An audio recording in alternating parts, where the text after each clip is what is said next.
The best dating advice for singles, for ladies, for gentlemen, for men, for women. Take notes. The best dating advice. And if you didn't catch part 1 on this, please go check it out in my playlist. If you haven't subscribed to my channel, do that right now because I have more topics, more content coming out. And I always appreciate the support. Let's get right into it. Number 1, best dating advice. Trust your intuition. Trust your intuition. Trust your gut. Your gut are feelings about someone, right? Our feelings are messages that we need to listen to. There's been so many times coaching different people, different scenarios where they ignore their gut and they follow their heart. And that might sound kind of romantic. I'm following my heart, coach. What does your gut say? I'm going through with my heart, coach. What does your gut say? Nah. Your heart and your gut should be in line with what it is you're doing in the relationship or in the dating world. And if it's not, there's something off there. So I always give it like an interesting example of something that's very funny, but also honest. And you'd rather have honest than romance. The movie Bridesmaids. Classic. Hilarious. Funny-ass movie. When Kristen Wiig takes her girls out for the bachelorette dinner at that shady restaurant with great chicken and smelly pork, all her friends kind of ignore that because they love her. And they eat the great chicken and shady pork. But the one girl who she's supposedly in competition with, it's not about heart, not about love. It's her gut says, I'll take the house salad. I'm good. And what happened? Everyone got sick but her. And at the end of the movie, they become close friends. My point is, if something's off, speak up, and it's okay if you make someone uncomfortable. Speak up if it's okay if you're trying to not get sick. Speak up if it's okay that you feel like your gut doesn't feel right. I don't feel safe. I'm not going to eat that. That water looks a little brown. I'm not drinking it. When you have those examples, that metaphor and that bridesmaid food situation, your gut is screaming at you and you don't let your heart confuse you. You're not going to eat that shady pork and great chicken. You're like, I'm good. Thank you, I'm good.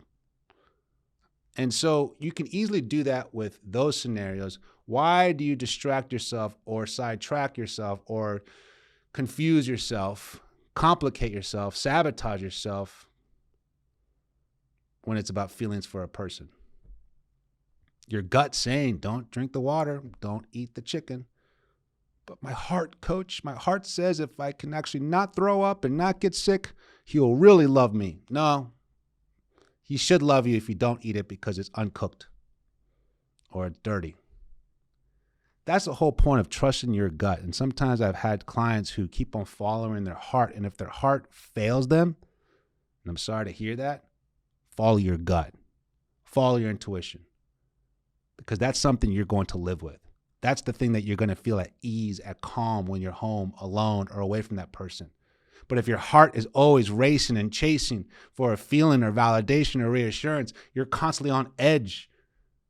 You're constantly just on your tippy toes because your gut's uneasy. Your intuition is questioned. You don't really feel calm or collective. You don't feel respected or safe. You don't feel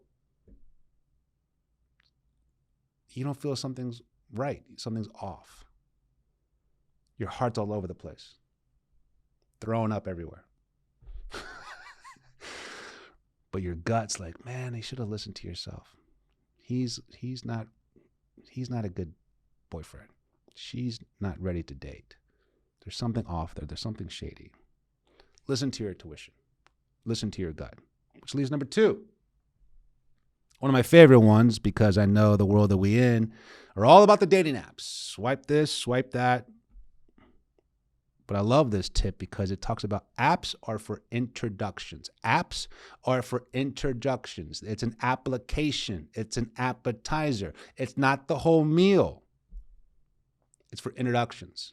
It introduces you to people. So you can't expect to know someone so quickly. Don't get overly sold. It's an introduction. I'm glad you have a match. I'm glad you're trying. But there's too many times where I've seen someone get completely love bombed or catfished or ghosted because they dive all in on the match.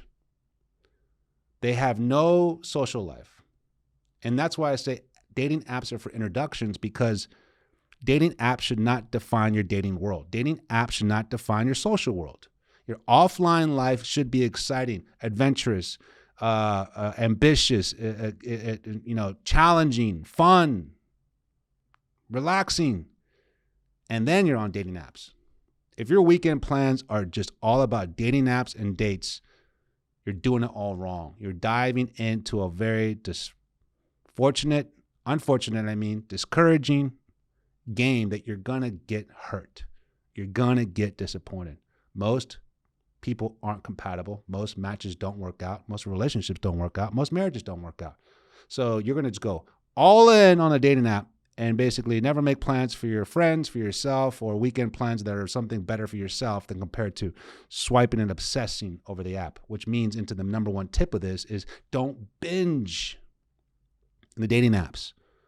My main thing of what I try to do as a life and relationship coach is help my clients' life on their weekends, on their holidays, on their time off, to have goals, to be excited, to have dreams and pursue that, and put yourself in different scenarios, healthy environments, activities, courses, classes, anything.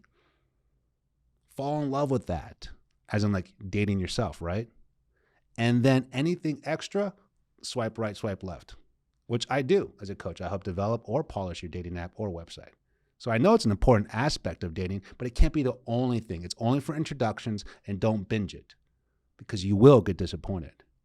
And you'll see how your personal social life, especially your self-esteem, starts to crumble and shrink, because if someone doesn't match you, you're not important.